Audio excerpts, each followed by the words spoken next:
चमोली से खबर, जहां आज सुबह बद्रीनाथ राष्ट्रीय राजमार्ग गौचर और कर्णप्रयाग के बीच भारी मलबा की वजह से बाधित हो गया।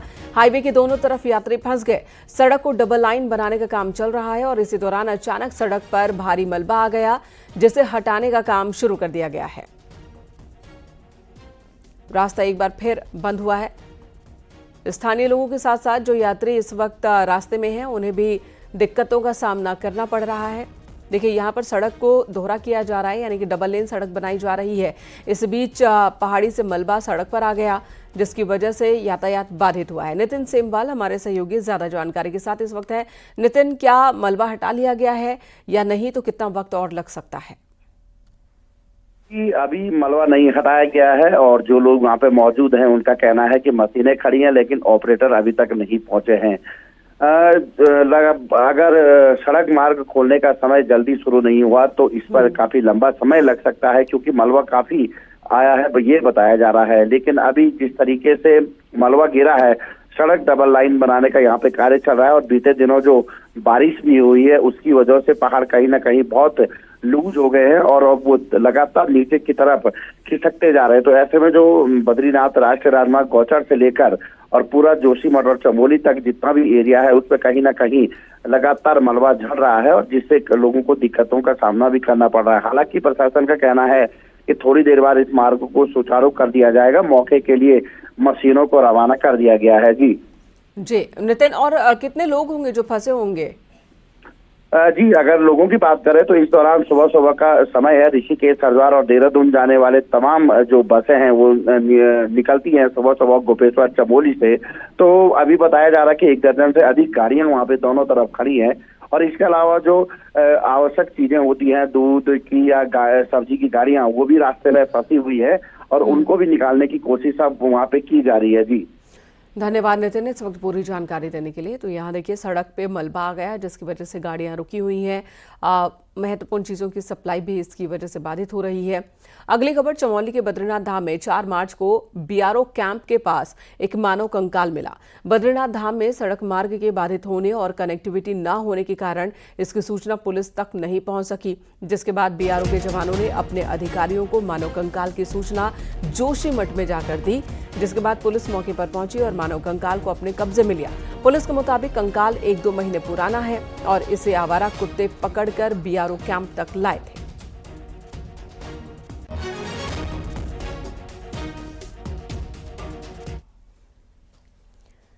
बद्रीनाथ धाम में पिछले दिनों हुई भारी बर्फबारी के बाद संचार सेवा बाधित हो गई थी। गुरुवार को बीएसएनएल की टीम बद्रीनाथ धाम पहुंची और संचार सेवा को बहाल किया गया। धाम में 5 से 6 फीट तक बर्फ जमी है। यहां इन दिनों भारतीय सेना के जवान, आईटीबीपी, मंदिर समिति के कर्मचारी, गढ़वाल मंडल विकास निगम के कर्मचारी के साथ साथ उत्तराखंड पुलिस के जवान मंदिर सुरक्षा में तैनात हैं। संचार सेवा बाधित होने से सभी लोगों को दिक्कतें हो रही थी। बीएसएनएल की टीम बर्फ हटाकर संचार सेवा सुचारू कर लौट आई।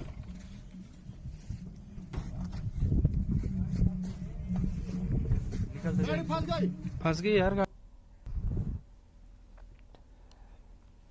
चारधाम यात्रा में व्यवस्था बनाए जाने के लिए रजिस्ट्रेशन के साथ ही स्वप्रमाणित यानी कि डिक्लेरेशन फॉर्म भी देना होगा और इस पत्र में गाड़ी में सवार यात्रियों के रहने और खाने की व्यवस्थाओं का ब्यौरा भी शामिल करना होगा। ये फॉर्म जमा नहीं करने पर वाहनों को ऑटोमेटिक नंबर प्लेट रिकॉग्निशन कैमरे चेक पोस्ट पर रुकवा देंगे, जिसके बाद उन्हें वापस भेजा जाएगा। और इस प्रकार की व्यवस्था का परिवहन महासंघ और संयुक्त रोटेशन ने विरोध करना शुरू कर दिया है। यात्रा प्रशासन से इस आदेश को निरस्त करने की मांग की जा रही है। आपको बता दें, इस डिक्लेरेशन फॉर्म को वाहन के नंबर के साथ लिंक किया जाएगा, जो ऑटोमेटेड नंबर प्लेट रिकॉग्निशन कैमरे के माध्यम से चेक पोस्ट पर चेक किए जाएंगे।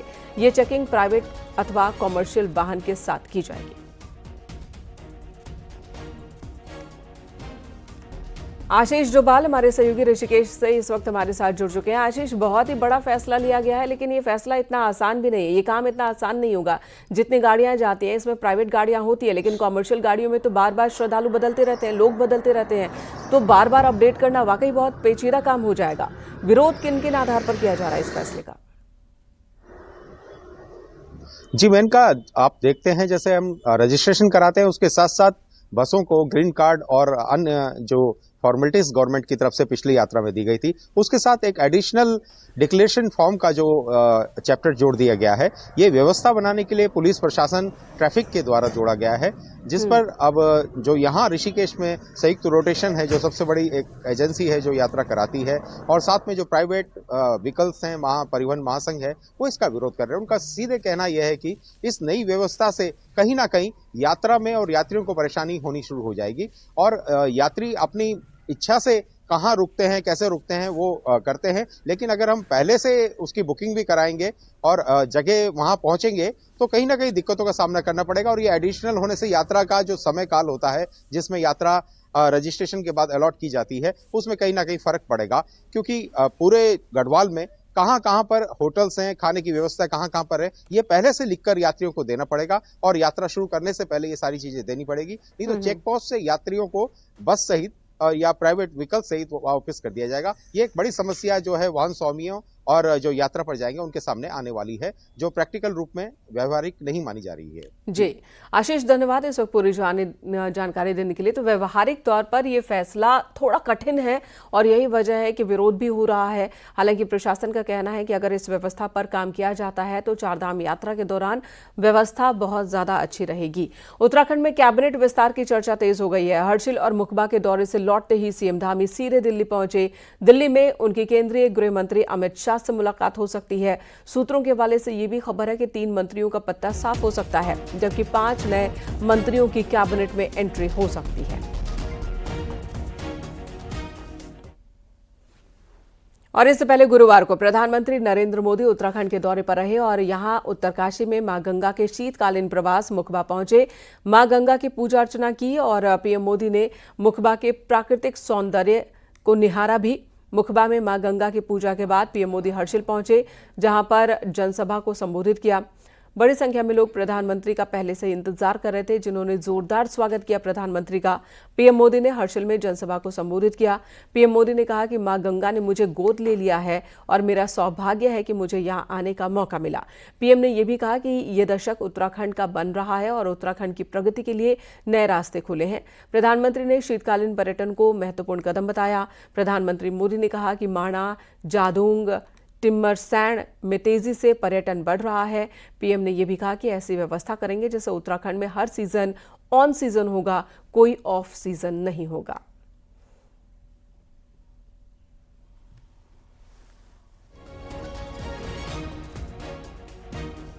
ये 4 तस्वीरें आप देखिए कल के प्रधानमंत्री के दौरे से जुड़ी हुई। सबसे पहले मां गंगा की पूजा अर्चना करते हुए, आरती उतारते हुए, प्राकृतिक सौंदर्य को निहारते हुए, आसपास के इलाके के बारे में भी जानकारी प्रधानमंत्री ली। फिर बाइक रैली को हरी झंडी दिखाई है। काशी में कहां भी था, मुझे मां गंगा ने बुलाया है।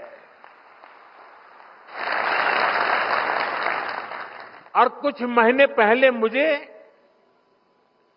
ये भी अनुभूति हुई कि जैसे मां गंगा ने मुझे अब गोद ले लिया है, ये मां गंगा की ही दुलार है।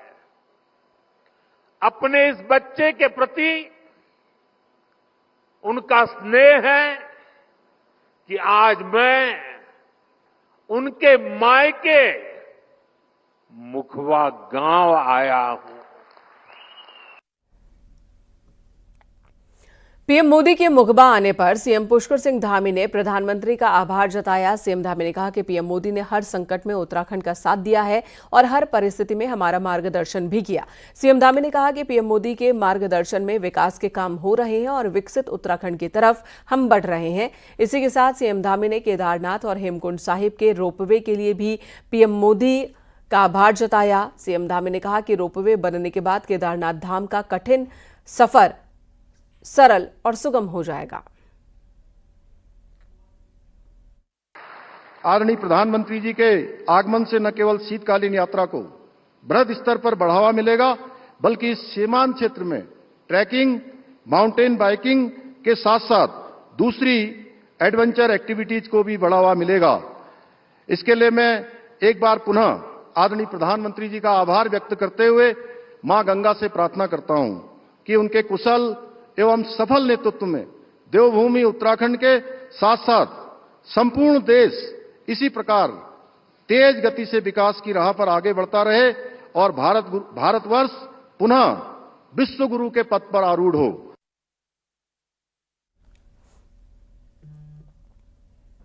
प्रधानमंत्री नरेंद्र मोदी के उत्तराखंड दौरे पर उनकी सीएम धामी से खास बॉन्डिंग नजर आई। इस दौरे के दौरान सीएम धामी के कामों को पीएम मोदी ने शाबाशी दी और मंच पर सबके सामने प्रधानमंत्री मोदी ने एक बार फिर सीएम की पीठ थपथपाते वो नजर आए। यही नहीं, उन्होंने अपने संबोधन में मुख्यमंत्री धामी को अपना छोटा भाई कहा।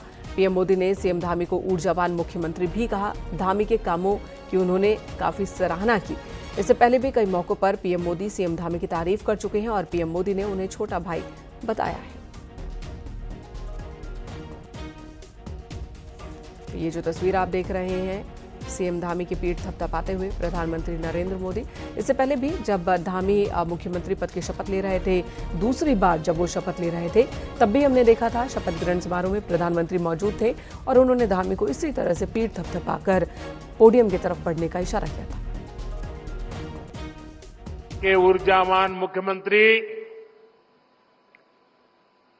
मेरे छोटे भाई पुष्कर सिंह धामी जी उत्तराखंड के विकास के लिए जो संकल्प हमने लिए थे, नीत नई सफलताओं और नए लक्ष्यों की ओर बढ़ते हुए वो संकल्प आज पूरे हो रहे हैं। इसी दिशा में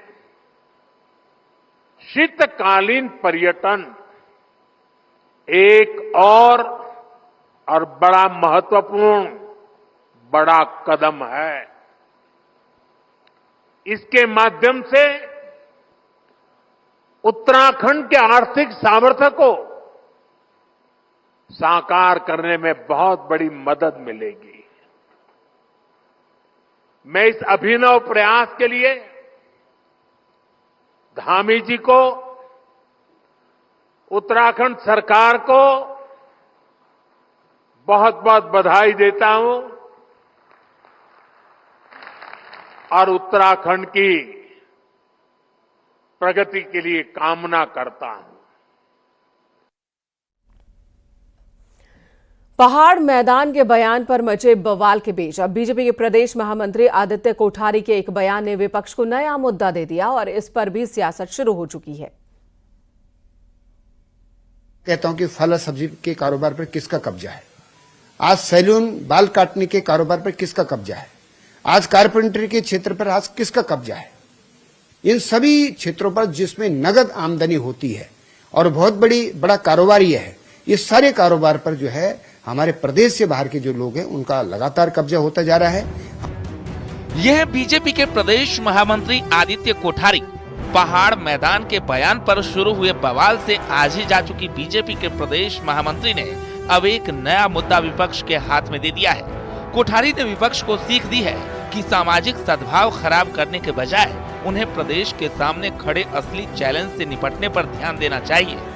कोठारी के मुताबिक उत्तराखंड में रेहड़ी पटरी, ठेली, सैलून, कारपेंटर जैसे नकदी कामों में बाहरी लोगों का कब्जा होता जा रहा है और यही राज्य के लिए असली चुनौती है। हमारे सामने सबसे बड़ा चैलेंज यह है कि हमारी डेमोग्राफी चेंज हो रही है और दूसरे प्रदेशों के जो अवांछित तत्व हैं वो उत्तराखंड में बस रहे हैं। उत्तराखंड के जितना भी क्राइम बढ़ा है, अगर इसके हम एक्चुअल रिपोर्ट प्राप्त करेंगे तो जो क्राइम बढ़ रहा है वो दूसरे प्रदेशों से आकर के जिनको हमारे देश से कोई मतलब नहीं है, हमारे प्रदेश से कोई मतलब नहीं है, तो इस प्रकार के लोगों के कारण हमारी कानून और व्यवस्था भी खराब हो रही है। कांग्रेस ने बीजेपी प्रदेश महामंत्री के इस बयान को बेवक्त और बेतुका करार दिया है। कांग्रेस अध्यक्ष करण माहरा ने तो यहाँ तक कह दिया कि बीजेपी को इतनी ही चिंता है तो रेहड़ी पटरी के साथ बढ़ई पेंटिंग का काम भी बीजेपी नेता करने शुरू कर दें, जिससे समस्या का समाधान हो जाएगा। साथ ही सवाल भी उठाया कि क्या रेहड़ी पटरी वाले इस देश के नागरिक नहीं हैं? बीजेपी के अध्यक्ष जी और उनके जितने संगठन करता है, अब वो मोची का काम करना शुरू करें, बढ़ई का काम करना शुरू करें, मिस्त्री का काम करना शुरू करें, जो रेडी पटरी में जो आम गरीब लोगों के लिए फल इत्यादि बिकते हैं उस काम को करना शुरू करते हो जाएगा। देश के नागरिक नहीं है क्या ये जो छोटे काम कर रहे हैं, जो ये रेडी पटरी लगा रहे हैं या जो काम करेंगे, ये इस देश के नागरिक नहीं है? कैसे रोक सकते हैं आप उनको? एक इंटरनल सर्वे के मुताबिक उत्तराखंड में कुमाऊं से लेकर गढ़वाल तक 2 लाख से ज्यादा फड़ और ठेली वाले घूम रहे हैं। ये बात सही है कि वेरिफिकेशन के अभाव में ये बड़ी मुसीबत भी साबित हो रहे हैं, लेकिन बीजेपी प्रदेश महामंत्री ने जिन हालात में ये बयान दिया उसने जरूर राजनीतिक मुद्दा बना दिया। देहरादून से न्यूज़ 18 के लिए सुनील नप्रभात की रिपोर्ट। व चमोली में गोविंद घाट पर बुधवार को हेमकुंड साहिब को जोड़ने वाला पुल भी टूट गया था, जिसके बाद अब नए पुल बनाने की तलाश की जा रही है। 25 मई को हेमकुंड साहिब के कपाट खुलेंगे और ऐसे में समय पर नए पुल का निर्माण करना जरूरी है, इसलिए प्रशासन नई जगह की तलाश कर रहा है। वहीं दूसरी तरफ पुल टूटने के बाद भ्यूंडार घाटी में 250 से ज्यादा लोग फंसे हैं। यहां बिजली और संचार सेवा भी बाधित है, इसलिए प्रशासन जल्द ही नए पुल का निर्माण शुरू करने वाला है। PWD का वो पुल था जो टूटा है, उनके संबंधित अधिकारी यहाँ पे आ चुके हैं और उनके द्वारा जो वैकल्पिक मार्ग है और जो अस्थायी पुल का निर्माण किया जाना है उसके लिए वो अपना यहाँ पे होमवर्क कर रहे हैं। बाकी हमारी SDRF और जो भी संबंधित और एजेंसियां हैं वो यहाँ पे आ चुकी हैं। चमोली से बड़ी खबर है। यहां बर्फबारी और बारिश के बाद लैंडस्लाइड का सिलसिला जारी है। यहां एक और पुल लैंडस्लाइड की चपेट में आकर टूट गया। मलारी नेशनल हाईवे पर BRO का पुल टूट गया। पनघटी इलाके के पास ये लैंडस्लाइड हुआ है, जिसमें 50 फीट लंबा पुल चट्टान गिरने से टूटा। पुल टूटने से इलाके में आवाजाही बंद हो गई है। BRO वैकल्पिक पुल बनाने की कोशिश में जुटा हुआ है।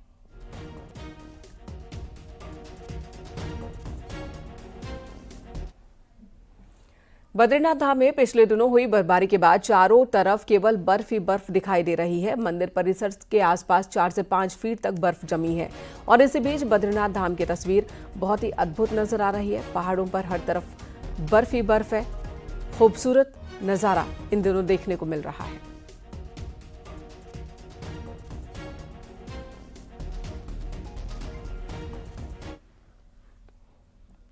बीते दिनों पहाड़ों में हुई बर्फबारी पिथौरागढ़ के बॉर्डर इलाकों के लोगों पर भारी पड़ रही है। ये इलाके पूरी तरह से बर्फ की सफेद चादर में लिपटे हुए हैं।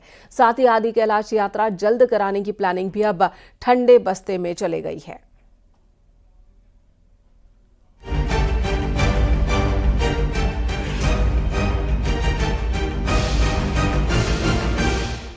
लंबे समय से पहाड़ों में बारिश और बर्फबारी नहीं हुई थी, लेकिन बीते दिनों ऊंचाई वाले इलाकों में जमकर स्नोफॉल हुआ है।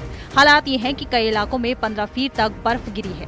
भारी बर्फबारी के कारण भले ही लोगों को कई राहत मिली हो, लेकिन इससे दिक्कतों में भी खासा इजाफा हुआ है। खासकर व्यास, दारमा और मिलम घाटी में इन दिनों आवाजाही पूरी तरह से बंद है। बॉर्डर के इन इलाकों को जोड़ने वाले रास्ते पूरी तरह सफेद चादर में लिपटे हुए हैं। स्थानीय नागरिकों को भी, क्योंकि अब आपका जैसे मार्च का महीना चल रहा है, तो स्थानीय नागरिक भी अब आपका आवागमन वहाँ करते थे और टूरिस्ट भी आपका वहाँ जाता था, क्योंकि टूरिस्ट का जाने का भी सिलसिला शुरू हो गया है। तो रोड की कनेक्टिविटी बंद होने के कारण आपका ये सब चीज़ अभी ठप है वहाँ पे। भारी बर्फबारी के बाद इन इलाकों में एवलांच भी आए हैं, जिससे सड़कों के साथ ही पैदल रास्ते भी बंद हो गए हैं। आवाजाही बंद होने से जहां बॉर्डर पर बसे ग्रामीणों को खासी दिक्कतें उठानी पड़ रही हैं, वहीं चीन और नेपाल बॉर्डर की सुरक्षा पर तैनात जवानों को भी कई परेशानियों से दो चार होना पड़ रहा है। हालात अब ये हैं कि भारी स्नोफॉल के चलते आदि कैलाश यात्रा समय से पहले हो पाना भी मुश्किल ही नजर आ रहा है। BRO के द्वारा ये बताया गया है कि रोड ओपनिंग के कार्य जो है वर्तमान में जारी है और शीघ्र ही इसको ओपन कर दिया जाएगा। ग्रामीण क्षेत्रों में जो लोग फंसे हैं या जो लोग वहाँ रह रहे हैं अपनी स्वेच्छा से, उनके राशन, उनके स्वास्थ्य, उनके पेयजल आदि की व्यवस्था को भी हम लोगों ने चेक किया था। भारी बर्फबारी के कारण टूरिस्ट सीजन भी लेट होने की पूरी आशंका है, लेकिन सबसे अधिक संकट उन ग्रामीणों पर मंडराया है जिन्हें रोजमर्रा की जरूरतों को पूरा करने के लिए सफेद चादर के बीच आवाजाही करनी पड़ रही है। इस बार ऊंचे इलाकों में जिस तरह बर्फबारी हुई है उससे साफ है कि इन इलाकों की कनेक्टिविटी बहाल होने में अभी भी अच्छा खासा समय लगना तय है। न्यूज़ 18 के लिए पिथौरागढ़ से विजय वर्धन उप्रेती की रिपोर्ट।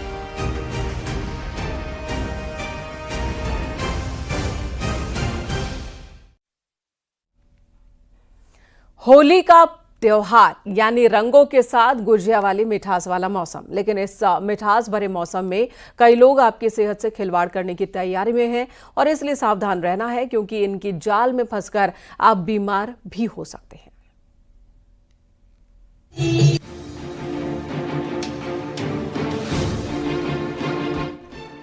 होली की इस हलचल के बीच कुमाऊं का सबसे बड़ा बाजार हल्द्वानी इन मीठी मीठी गुजियाओं से महक उठा है।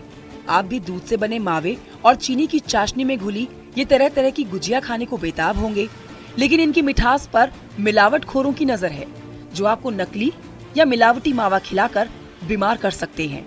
ऐसे में कुमाऊं के इलाके में फूड सेफ्टी की टीमें एक्टिव हो गई हैं और इस डिपार्टमेंट के अधिकारी अलर्ट होने का दावा कर रहे हैं। हम जो है लगातार जो है सघन अभियान जो है चलाए हुए हैं ताकि जो हमारे जो पर्वतीय जनपद हैं, पिथौरागढ़ है, चंपावत है, अल्मोड़ा है, बागेश्वर है, इन नैनीताल और उधम सिंह नगर में किसी भी संदिग्ध खाद्य पदार्थ की आपूर्ति ना होने पाए। आपको जानकर हैरानी होगी कि पिछली दीपावली में भी मिलावटखोरों ने खराब किस्म के मिल्क प्रोडक्ट बाजार में उतारे, जिनके सैंपल की छोटी सी रिपोर्ट डराने वाली थी क्योंकि इनमें जानलेवा केमिकल था। इसीलिए फूड सेफ्टी की टीमें पूरी लैब वाली वैन लेकर ही बाजार में उतर गई हैं। जो 2 केस इसमें पनीर के हैं, तो इसमें एक सैंपल हमारा नैनीताल से लिया गया था और एक रामनगर की डेयरी से लिया गया था। दोनों में फॉरेन फैट की प्रेजेंस की वजह से ये अनसेफ घोषित किए गए हैं, यानी इसमें नॉन मिल्क फैट पाया गया। अब वो नॉन मिल्क फैट कोई रिफाइंड ऑयल की मिलावट हो सकती है या किसी चीज़ की हो सकती है, तो इसलिए क्योंकि उसमें नॉन मिल्क फैट था इसलिए उसको अनसेफ घोषित किया प्रयोगशाला द्वारा और उसको हमने क्रिमिनल केस उसमें सीजीएम कोर्ट के सामने दायर कर दिया गया। जाहिर है मिलावट का जहर गहरा है, फूड सेफ्टी टीमें अलर्ट है, लेकिन इसके बावजूद यूपी के मुरादाबाद, रामपुर, बरेली और बदायूं से आने वाला मावा हमेशा से ही संदेह के घेरे में रहता है, जो उधम सिंह नगर के मैदान से लेकर पहाड़ वाले नैनीताल, अल्मोड़ा, बागेश्वर होते हुए सीमांत, चंपावत और पिथौरागढ़ तक पहुंच रहा है। हल्द्वानी से न्यूज़ 18 के लिए शैलेंद्र नेगी की रिपोर्ट। हरिद्वार में प्रस्तावित हर की पैड़ी कॉरिडोर को धरातल पर उतारने की कवायद अधिकारियों ने शुरू कर दी है। गुरुवार को प्रमुख सचिव आर मीनाक्षी सुंदरम ने जिला प्रशासन के साथ अधिकारियों के साथ हरिद्वार के तमाम स्टेक होल्डर से बातचीत की। अधिकारियों ने गंगा सभा, व्यापारी नेताओं और साधु संतों से कॉरिडोर की योजना को लेकर चर्चा की है, जिसमें गंगा सभा संतुष्ट नजर आई। हालांकि हर की पैड़ी के पास स्थित जानवी मार्केट को शिफ्ट किए जाने की बात पर व्यापारी नेताओं ने सहमति नहीं दी है। योजना के तहत इस मार्केट को शिफ्ट किया जाना है।